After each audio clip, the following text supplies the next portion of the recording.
Assalamualaikum warahmatullahi wabarakatuh. Perkenalkan, nama saya Farul Rozi, NIM 1905101088, kelas Hukum Jaminan 6B, dosen pembimbing Bapak Arif Rahman SHMH. Pada kesempatan kali ini saya akan mempresentasikan materi 13 yang berjudul analisis kasus-kasus yang berkaitan dengan jaminan kebendaan. Langsung saja, adapun ruang lingkup jaminan kebendaan yaitu di dalamnya pinjam meminjam uang, perjanjian gadai, perjanjian fidusia, dan perjanjian hak tanggungan. Tapi dalam kesempatan kali ini saya akan menganalisis kasus tentang perjanjian fidusia. Langsung saja kepada contoh kasusnya. Analisis dampak keabsahan perjanjian fidusia.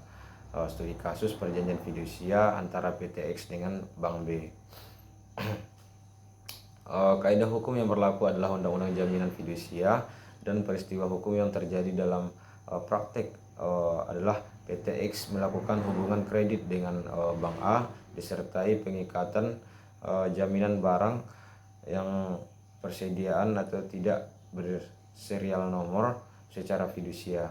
Kemudian terjadi pelunasan dan objek tersebut tidak dilakukan penghapusan atau roya. Kemudian PT X melakukan hubungan kredit dengan Bank B dengan objek tersebut dijadikan jaminan kembali ke Bank B dengan masih adanya keadaan hukum atau perorangan belum menyadari pentingnya melakukan penghapusan atau roya terhadap jaminan fidusia atau pinjaman kredit, kreditnya telah lunas.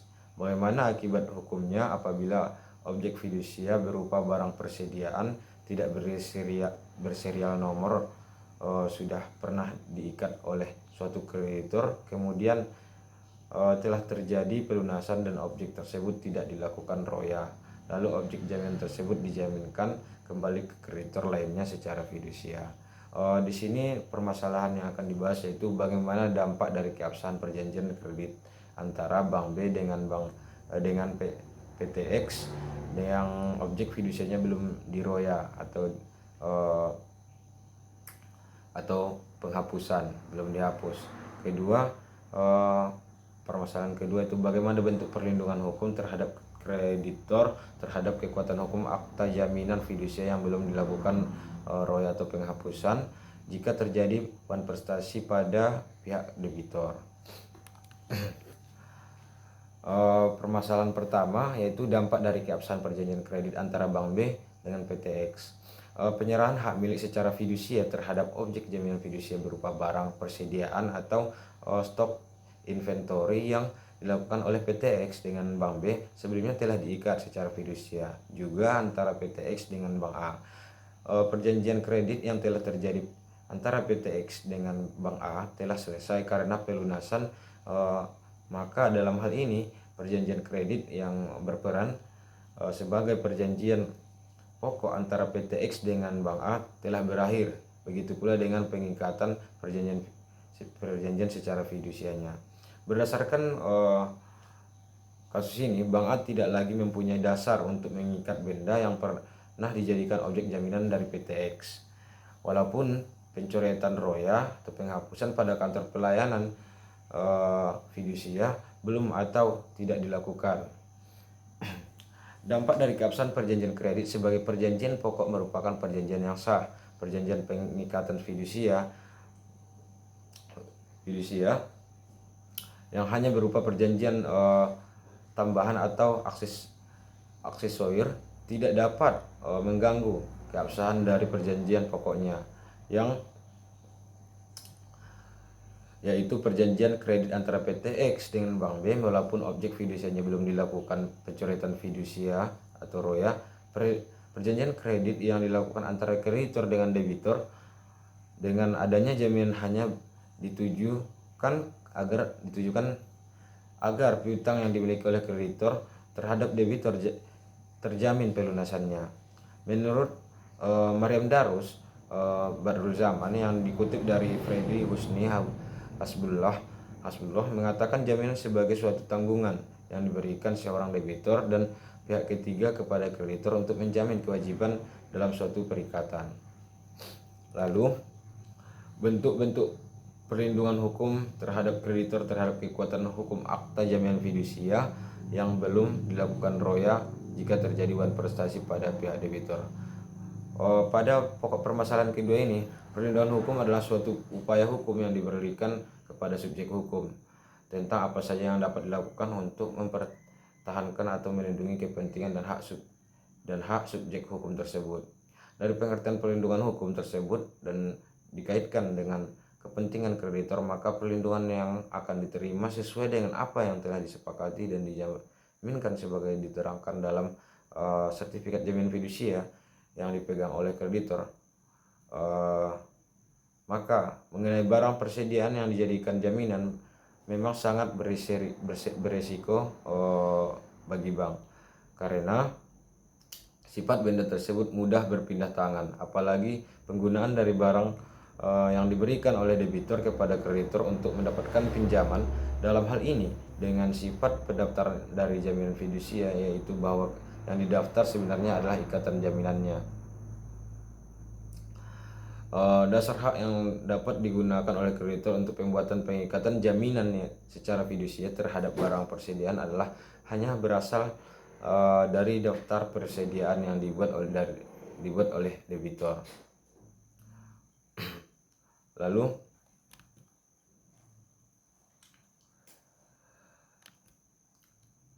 perlindungan hukum terhadap kreditor ini juga diatur dalam pasal 1131 dan pasal 1132 KUH Perdata dan Undang-Undang Jaminan Fidusia. Pasal 1131 KUH Perdata menyebutkan segala kebendaan baik yang sudah maupun baru akan ada di kemudian hari menjadi tanggungan untuk segala perikatan perseorangan. Pasal ini diartikan sejak seorang mengikat diri pada suatu perjanjian, maka sejak itu semua harta kekayaan baik yang sudah maupun yang baru akan di kemudian hari menjadi tanggungan untuk segala perikatannya. Dalam pasal 1132 KUH Perdata menyebutkan kebendaan tersebut menjadi jaminan bersama-sama bagi semua orang yang mengutangkan kepadanya. Pasal ini menjelaskan bahwa harta kekayaan debitur menjadi jaminan bagi para kreditornya.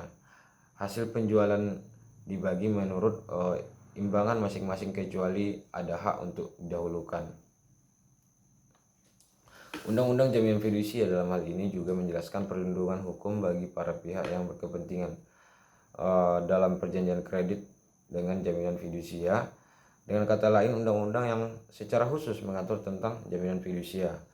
Dalam pasal 11, 14, dan 15 Undang-Undang Jaminan Fidusia pada intinya menyebutkan bahwa benda yang dibebani dengan jaminan fidusia wajib didaftarkan, kemudian dibuat sertifikat jaminan fidusia yang mencantumkan irah-irah demi keadilan dan ketuhanan Yang Maha Esa, sehingga sertifikat jaminan fidusia mempunyai kekuatan eksekutorial yang sama dengan putusan pengadilan yang telah memperoleh kekuatan hukum tetap.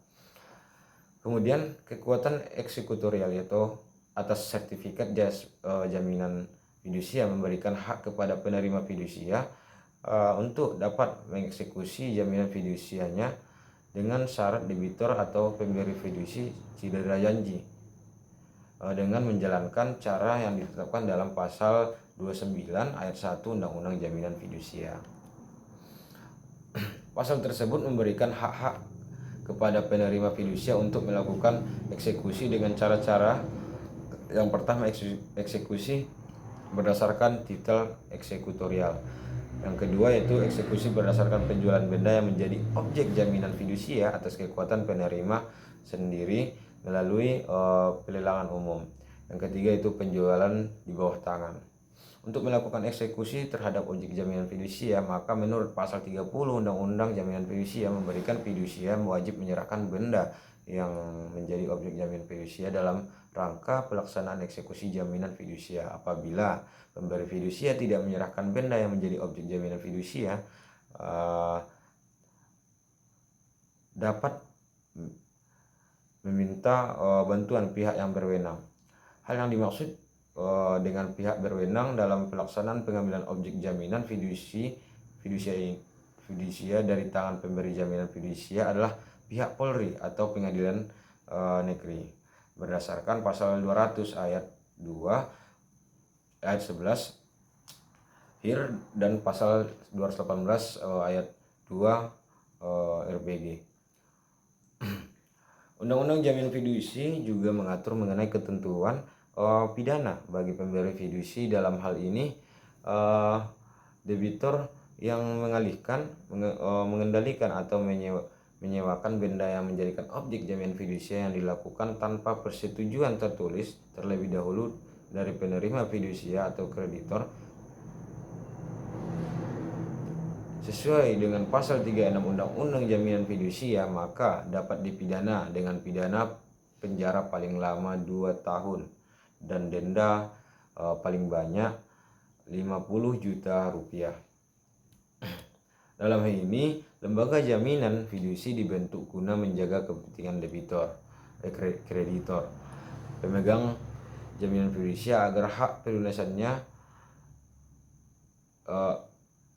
guna menjaga kepentingan kreditor pemegang jaminan fidusia agar hak pelunasannya dapat dipenuhi pelaksanaan dari eksekusi jaminan fidusia. Jika debitur melakukan wan prestasi, maka sesuai dengan pelaksanaan putusan pengadilan yang mempunyai kekuatan hukum tetap. Eksekusi terhadap jaminan fidusia apabila debitur melakukan wan prestasi juga telah diatur dalam Undang-Undang Jaminan Fidusia. Mungkin sekian hasil presentasi dari saya. Saya Pak Rozi undur diri. Jika ada kekurangan saya mohon maaf. Assalamualaikum warahmatullahi wabarakatuh.